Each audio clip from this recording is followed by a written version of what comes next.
to kick this off, I think it would be great just to give a little bit of background on everybody. So I think we'll just go through the list. Hyla, we'll start with you. Obviously, Bill did a great job kicking things off, but can you just tell everyone a little bit about you, your background, and then we'll go from there? Sure. So 9.5 years ago, I was at Queen's University. That's where I was classmates with Bill. And my best friend and I, we read the 4-Hour Work Week, and we were like, it seems too good to be true. Like, let's just start a brand and see what happens and make some travel money. We looked at our house number and said, okay, it's 437. Let's just call it that. This is just going to be a side project anyways. So we started a swimwear brand, and then during the pandemic, we pivoted into activewear, and it really took things off, and that's where we are today. Awesome. Sam?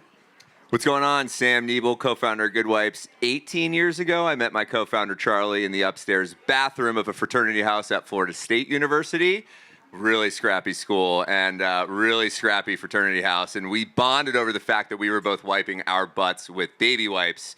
Slowly but surely got all of our friends, initially after a lot of pushback, to start using baby wipes. They would steal them from us.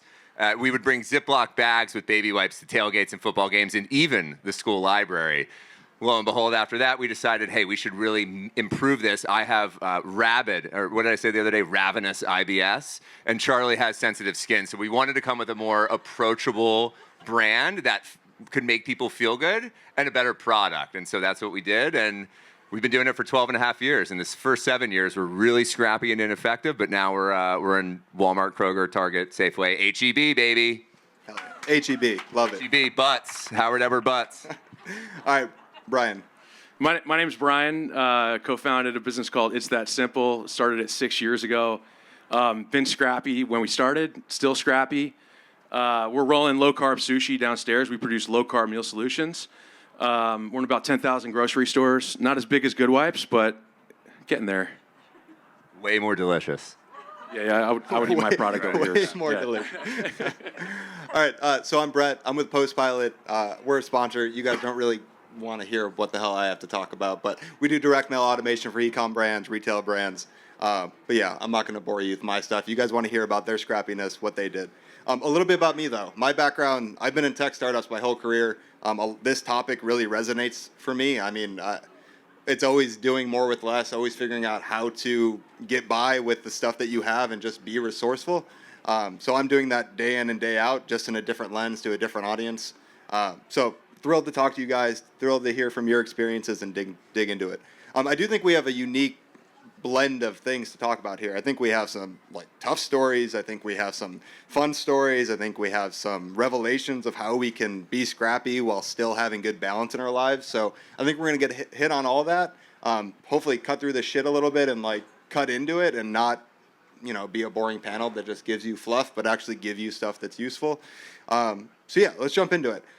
I think we jump into the hard stuff first, which, like Brian, I think this throws it to you pretty quickly of what does it look like to go through hardship and to survive it and to still have where you're at today and get through it all? Yeah, I told Bill yesterday, I'm not, actually like a week ago, I'm not doing a panel unless we talk about real stuff. I don't typically like listening to panels because a lot of them are just, no offense to anyone on panels, myself included, boring are boring and bullshit. So I wanted to really just kick it off with number one, like situationally, for us, like things are the same. Like we're an 8-figure brand, we're continuing to grow, but the problems we face now are the same as the problems we faced when we started the brand.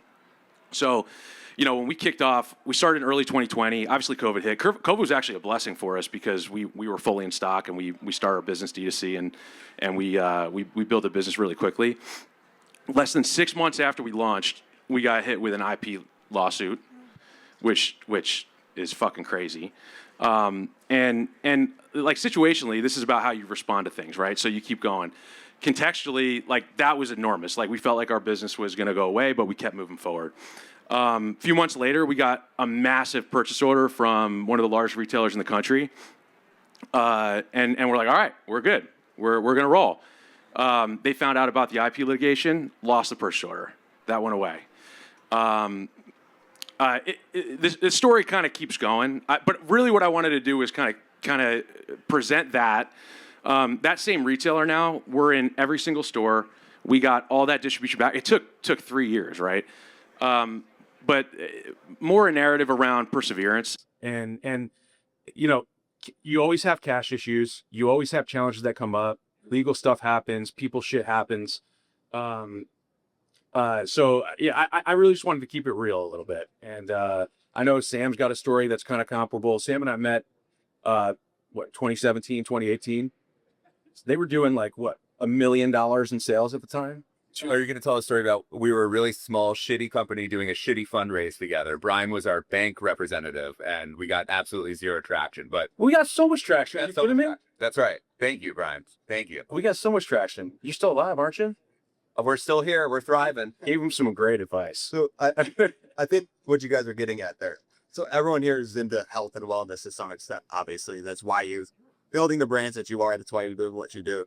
I think about my own health journey, the things that I've gone through. I've run a couple marathons. I've lost 100 pounds damn near at some point. Like I've gone through all these different things, and it sucks. Like all of it at some point sucks, and we all still show up and continue to fight through this stuff. And I think your example is great at that, Brian, where it's like you got punched in the mouth about as hard as you can, and now you fought through it. And however many years later, like you're back in that store, you're doing the sales that you need to do, and you could have quit, you could have rolled over, but it took the perseverance to get here. And like, I think this is the exact audience that resonates with. So on that, I think there's the other end of the spectrum of like, Hyla, you're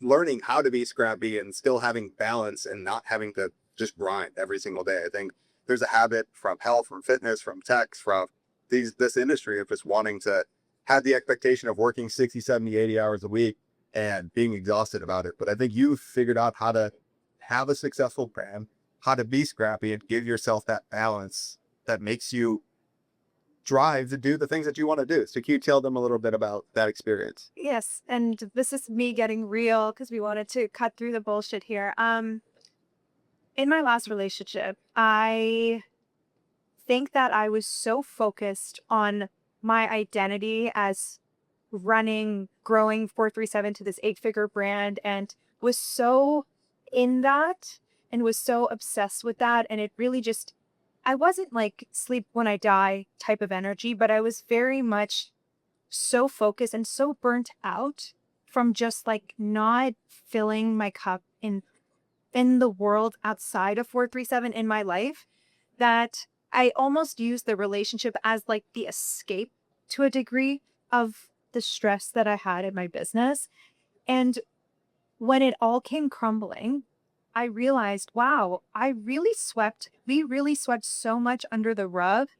There was so much here that if I wasn't so in the weeds of my business and so burnt out and so just looking at how to grow this business rather than taking a step back and say, what do I want my life to look like? What do I want one day a beautiful marriage to look like? What values am I looking for in a relationship?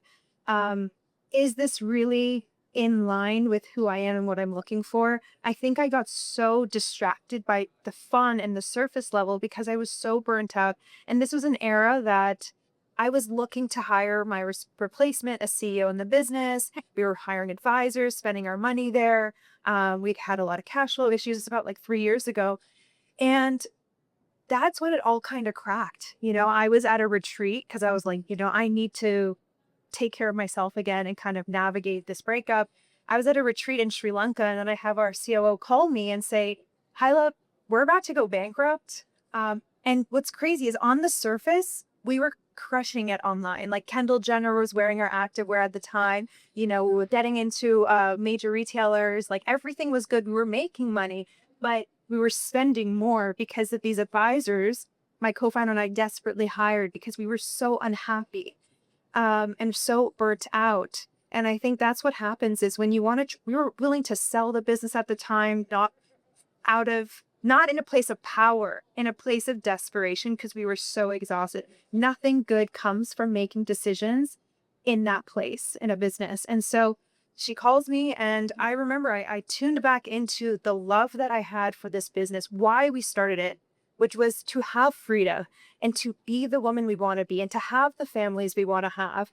And so I'm like, oh my goodness, we care so much about growing this thing. It's burning us out.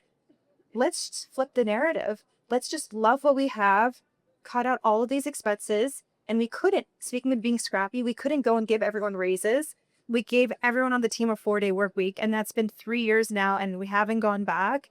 And I just realized, like, I want to create the best workplace for myself and for my team and a beautiful business, but not at the expense of my own health and happiness. So that's kind of my story with that. That's amazing. 4-day work week, also amazing. That's great. So tactically, it sounded like you were cutting out the stuff that was effectively just making you not enjoy the work, and that led to you all enjoying the work, which made you want to invest more and enjoy and actually have a better output. Is that right? Yeah, I think sometimes we miss the reason that why do we want such massive companies? What are we avoiding deep down? Like, what are we running away from? Sometimes I think we need to do a little bit of founder therapy to understand, you know? But how cool is that though? That you took what was an existential problem, and you turned it into a cultural solution. Yeah. Right. You built a really cool culture out of what almost drove your business bankrupt. Absolutely. And that's ultimately, like, when you talk about the scrappiness and the things that, like, solution-oriented mindset, you know, the shit always happens, but ultimately it's how you address it. And that's a cool story. Thank you. Yeah. So I'm curious. We heard Hyla's why. I'm curious, Sam, Brian, like, what's your why? Why do you guys do what you do every single day and wake up and bust your ass the way that you do? Yeah, I think I loved yesterday. We had our pre-screening call, and hearing Hyla's story and hearing it again today, I resonate with that quite a bit. I went through some similar founder burnouts, whether it's fundraising or just recognizing that you're putting so much energy into something that maybe when a lot of founders start out, you think you're going on a 5-year journey. It's really going to end up being more like 15, maybe 20. You have to be dedicated to being married, or basically being married to this, consuming so much of your life that you have to cultivate other areas to find fulfillment. And since I've been passionate about that and proactive about that over the past 2-3 years, that has actually made me love Good Wipes in a whole new way, 100 times more. And giving myself opportunities to grow within the business, finding new domains to help grow within the business that have helped a lot. So I just want to double down on what Hyla said, and I think that feeds back into my why. Brian? It's not a single why. I've got the personal why, personal growth, personal development. I've got the familial why. I've got 4 young kids. We talked about that. I've got, honestly, a lot of it comes down to them. Like, the reason I got into the business initially was because, I initially was working in banking, and I got really sick while I was doing that. It's not sustainable at all. Working way too much, long hours, too much coffee, too much caffeine, not enough sleep. Wasn't really taking care of my body. My body just basically shut down. And then I started paying attention to what I was eating, and switch flipped. Fast forward to, I've got the kind of mind where I like to problem solve, but I'm very process oriented. And so I wanted to get into food, and I wanted to create some change within the food world. And I'm Italian. I went through this mourning process of feeling like I was never going to eat pasta and pizza again, which is a weird thing to do for food, but I did. But so there's like the diet-based why. There's the idealistic, like, brands are manipulating consumers. This is fucking horseshit why. And then there's like my family why. I want to take care of my wife. I want to take care of my kids. I want them to have financial stability and not have financial insecurity. I know I went through a lot of financial insecurity in starting the brand, because I constantly felt like I was in free fall. And even now sometimes I feel like I'm in free fall. Because sometimes the math just doesn't math, right? The hardest part for me was always like, what do you do when you've got $1 million in payables, but you've got $100,000 in the account, and what the fuck do you do, right? What do you do? And solving that problem.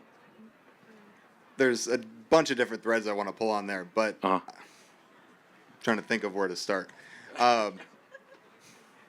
First, I want to touch on something Hyla said. There's a nature of needing to find time for self-reflection and finding ways to realize, like, why the hell am I doing the thing that I'm doing? Am I working out for sake of my own health? Or am I doing it to go feel something outside of work and the grind every single day? Am I working my ass off because of something in my relationship or at home? So I think, Hyla, to your point, is like leveraging those opportunities identifying what it is and then building off of it to become better in whatever the thing you actually give a shit about is, instead of just burning yourself to the ground for sake of burning yourself to the ground. Yeah. So I wanted to highlight that. You have 4 kids. That's all 6 and under. You're running a business. You're probably not getting a lot of sleep. I think your youngest is 1. How, like, that's grit. Like, you're doing a lot. How are you balancing that on top of everything else? So my wife is right there. Sherry, stand up. Wave. Yeah, stand. A round of applause for Sherry. Yeah. That's how. All right. I teed you up for that one. Yeah, there you go. All right, now I want to talk about a little bit of a fun story, too, on Sam's side. The Golden Porta Palace, that's right. Golden Yep. Porta Palace. Yeah. Now, this is, I think, a pretty tactical, scrappy move that you guys have done, effectively guerrilla marketing in a sense. Why don't you tell the group a little bit about that, kind of with the successes you've seen, and then how you even just came up with the idea in the first place, like why you did what you did. Yeah, there's a few inflection points that brought us to the Porta Palace. It all just created this moment of magic for us. But I think it starts with the DNA of how long we had been scrappy, how long we've been fighting it out for, how everyone on our team is pretty good at face-to-face sales or sharing about the product. And every year you think you're going to have a marketing budget that ends up being cut in half. And you're like, oh man, we still got to hit our sales goals, but we just cut our marketing in half. What do we do? And we had an opportunity, it just came to us that there was an event in Atlanta where we're headquartered that we could outfit a porta potty and try to make it as luxurious as possible. And we had a line both ways out of every single door, maybe a couple hundred people all day long. And we were just passing out wipes and we got content from it. And so we just kind of all internally huddled and said, that was so much fun. People loved it. We loved it. We had the whole team show up. Let's really make this a thing. And so we found, I don't know if it was on Craigslist, it was like a triple aftermarket of an old porta potty that had 3, it was huge. It's probably 25 feet long. And we refurbished it, outfitted it in all gold, and we're now bringing it to events as a service. So we actually have way more events that we can't even do, and people beg us to come for free. And so we get amazing deals. So we're scrappy by saving dollars in that respect. We do hire brand ambassadors for these events, but it's typically outfitted by our entire team. So we'll be at Revolve Fest, Coachella, Stagecoach, Kilby. We have a number of events that we do. We do probably doing 15 to 20 events this year. We have another pop-up. We bought a second one that's at Devin Levake's. How do you say his name? Levesque. Devin. We all know Devin with Jesse Etzler. He's the man. We're at Sweet Honey Farms with another one. And so it's something that we've built a model around and are able to not just pass out our wipes and tell people about them, which does work very effectively, but actually let people use them in real time and then interview them when they come out about how amazing the experience is. And you're wearing a shirt today with... And I'm wearing a shirt today. Show off the shirt? Yeah, I can. So that's actually Diplo, Wes Diplo, one of the most famous DJs in the world. We partnered with him for his New York Diplo's Run Club. So we brought the Porta Palace up there. He utilized the facilities. He actually set his PR, his 5K PR, headed by one of our brand ambassadors, Adam. I think he got 1932 in his 5K. And then he had to go to the restroom. So he, of course, used the Porta Palace. We got a picture and we turned it into a T-shirt. That's awesome. As a marketer, like, that's the stuff that gets me excited. Just cool, creative stuff that no one else is thinking about. There's, like, your competitors aren't going to be thinking about and setting up something like this. And then it goes viral and you get experience in moments like that. And then you're talking on a panel in front of a bunch of people about Diplo wiping his ass in your porta potty. It's really fun. It's super humbling. Well, and no one can do it. We built an IP suite around the Porta Palace. So awesome. Yeah. Just don't get sued, right, Brian? Yeah. All right. I think I don't know where Bill is. I think we're getting close on time here. I do want to leave the group with some I'm kind of putting you guys on the spot here, but some tactical advice from being scrappy and, like, from your experience, like, if there's 1 or 2 things that you would want to leave this group with as you're going through adversity, the things that you're most definitely going to run into over your journey, what do you think you would leave this group with? You guys, whoever's ready, take it, because I know I'm putting you on the spot. General advice is bullshit. Yeah, well. Every situation is different. Find someone who understands the problem that you're trying to solve. Ask them. Don't get multiple opinions, but don't get too many opinions. Listen to people who have actually done what you're trying to do, and just recognize that that advice is coming from other people's perspectives, and situationally, it might not be the best advice for you. General advice is typically not the best advice for solving problems, would be my advice. Helpful. To further that point, like an example of that I talk about a lot in settings like this is we talk about influencer marketing a lot, right? And I can speak to saying how influencer marketing, when we think of the 80-20 rule, that is what has helped scale and grow 437. But then again, we have to think about it. When you wear our sports bra and legging, it's a walking billboard. So that works really well for our product. But if someone else were to hear that and say, oh, well, I have a jewelry brand that you can't tell where it's from, and they apply the same exact strategy as us, that's not going to work for them, right? And so I think, like what you said, it's like so important to realize, like, what is that 20% of your business that really, really impacts the growth of it, and what is your team built for? I look at my team, and it's a bunch of like really aesthetic, creative women.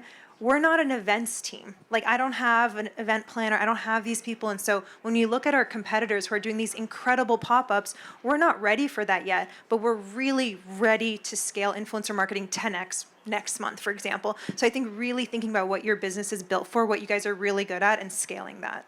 Yeah, I think it's interesting because, like, Sam, for example, is such a private thing that you're selling. Yours, obviously, very public. Yours is in home, like people would have to more or less tell you about it. So finding ways to be able to get that marketed out, and like Sam, you bringing it to the forefront and like making it public, making it not private. It's an interesting way to have to approach that problem. And like, and I know we're getting off a little topic here, but Brian, like I'm curious if you've had anything like that of like how you're getting word of mouth in a sense by something that would be in home. Do you mean to get the product out to market? Start off very digital. This is kind of what I was talking about, like with respect to general advice. Like we started off very digital. During COVID, there was a clear strategy around how to get in front of consumers, which is Amazon for us anyway. But we're center store grocery items, so we're going to win ultimately in store. So evaluating how to break through in grocery is very different than evaluating how to break through in through digital channels. And so now, like we drilled really into data to understand why our consumers were shopping, how they're shopping, the effectiveness of our branding, our repeat. All this stuff matters because where you are, kind of in that marketing funnel, I think dictates where you need to press. And so, like we've kind of dictated, like we have incredible purchase conversions, we have incredible repeat. So really, ours is about awareness. So we're at this cusp where now we're getting ready to lean more heavily into awareness.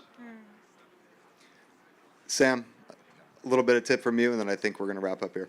Yeah, but I just think about it as, and again, this might be advice for more brands like us, but I feel like you can't build a consumer brand behind a computer screen. Yes, social is part of it. Social is huge. Influencer marketing is huge for us, but we always try to tie in something IRL, and so we are really taking that private and going as public as humanly possible with it. And I like to go to as many events as time allows me to. I go to pop-up run clubs and just make sure that I'm getting as much infusing that IRL content or IRL moment and getting content. So you're maximizing every opportunity of being in front of people and then also putting in a phone. I love that. Speaking of which, this is a shameless plug, but we're hosting a suite at Shop Talk, 4,000 square foot suite. We're doing a claw machine that you can go and grab items from brands and whatnot. I would love to have your guys' items in there, by the way. So if you're up for it, ship some stuff to Vegas. You'll be able to pull it out of the claw machine. People that Brett, is it, just to be scrappy, is it free for us to participate? Yeah. Yeah, then we're in. Yeah, that's exactly. Great, yeah, Scrappy. How about that? Let's do it. Thank you, Brett. Full circle moment. Amazing. All right. Thank you, guys. I'm not sure. There's Bill. I think we're all set. Any questions? Oh, yeah, questions. Duh. My bad. All right, guys, these are Scrappy founders. I've gone to the thick of it. Ask them something like hard. Bill. Raw. Open up the kimono. Okay? What do you Hi, my question is for Hyla. You were saying that you are 10xing your influencer marketing next month. What does that tactically look like for you guys? And yeah, I'm just really curious. I'm from Good Wipes, so I want to learn from you about influencers as much as I can. So when I said that, I meant that my team is best suited if we need to 10x influencer marketing. That's where we can potentially do it. But I also think like right now we are looking to at least 3x influencer marketing over the next quarter. What that looks like right now is building a lot of SOPs from my partnerships team, and then they're going to hire virtual assistants who can do a lot of like order placing, reaching out to influencers, perhaps not scouting yet. Well, they can do general scouting, but I think we want our partnerships team who understands the brand to really find really niche creators for us, so that my partnerships team can focus. So, for example, something we really specialize at 437 is influencer designed collections. So we'll design a collection and on launch day could do like multiple six figures on launch day, only because like we're also tapping into like their audience as well.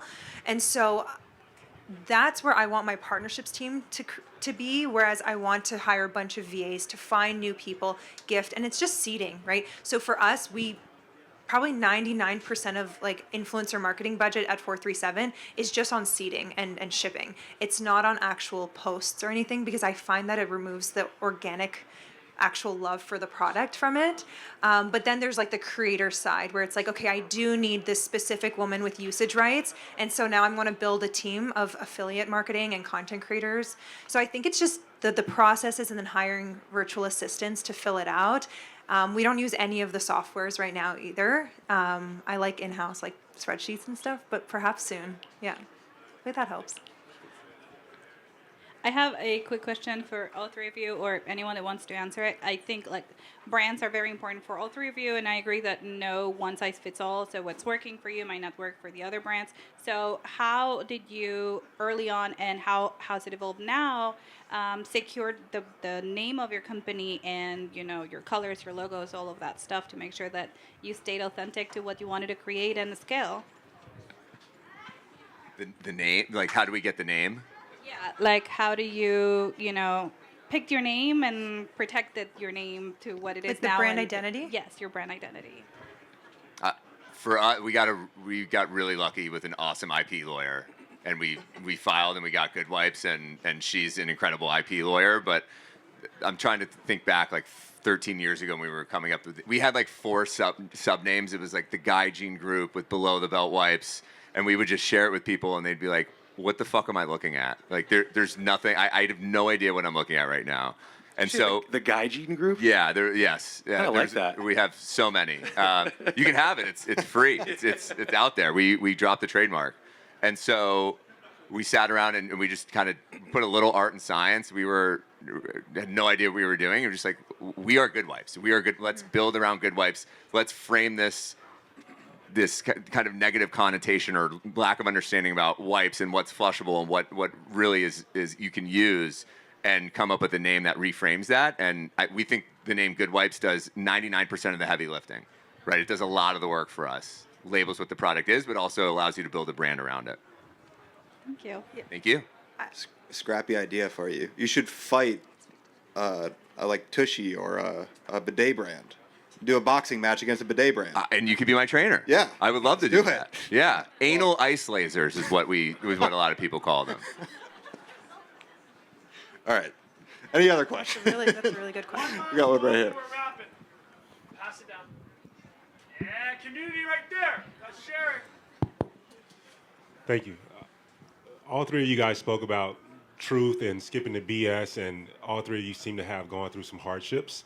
In your lowest points, did you guys get an injection of cash? Would an equity give? Or what took place in those moments to where you were able to continue to move forward?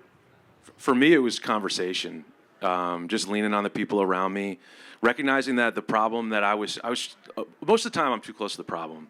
I was with my buddy the other day. He's got an incredible brand, and I'm a little bit farther along than he is, so I can look at his number. I could literally look at his numbers and be like, dude, you're good. Like all you got to do, like literally, here's the checklist of things. And most folks have people in their lives that can do that, I think.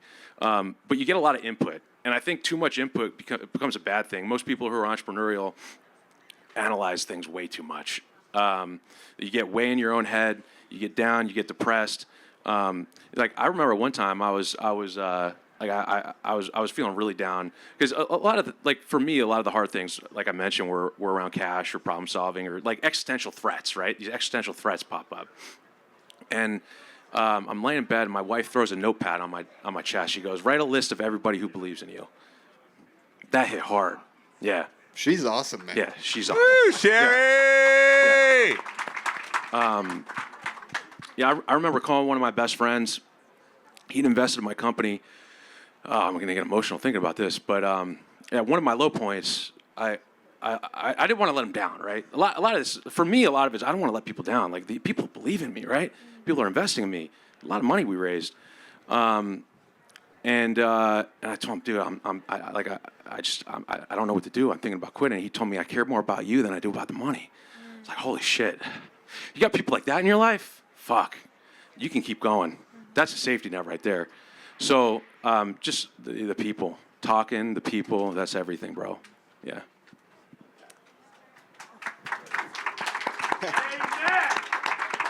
Woo! Did you want to answer, Hyla? Or? Sure. I was just going to say, during our low point when we thought we were going to go bankrupt, well, my co-founder and I, we removed our salaries for about 1.5 years, which was really tough. I, at the time, was living with my ex, but she had to move back home with her parents. And this was like us 7 years into the business. We were making like great salaries. We had, at this point, we were making money. And so it was really an adjustment for 1.5 years to like really change like our financial situation personally.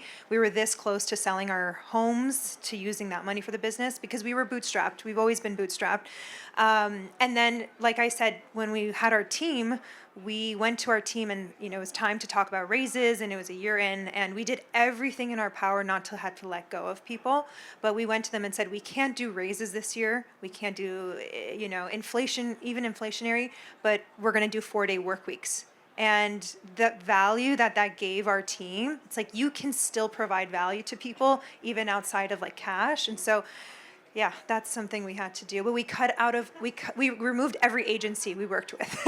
Email marketing, SMS, everything, ad agency. We just scrapped everything. And to be honest, and this goes back to brand, I genuinely think is what has helped us grow to where we are now, which was explosive over the last few years, because my co-founder and I, we took back social media, we took back email marketing, we took back everything, her and I on Canva. We realized, oh my God, we have these flows that still have swimwear on them from 4 years ago. This is off-brand. This is tacky. This is cheesy. And as a premium activewear brand, every detail of the brand matters. Like we're charging $200 for a workout set. Like everything needs to be exceptional on a marketing level. And so that was such a blessing when the founders, you get back into the different parts of the business that you've outsourced for now 5 years.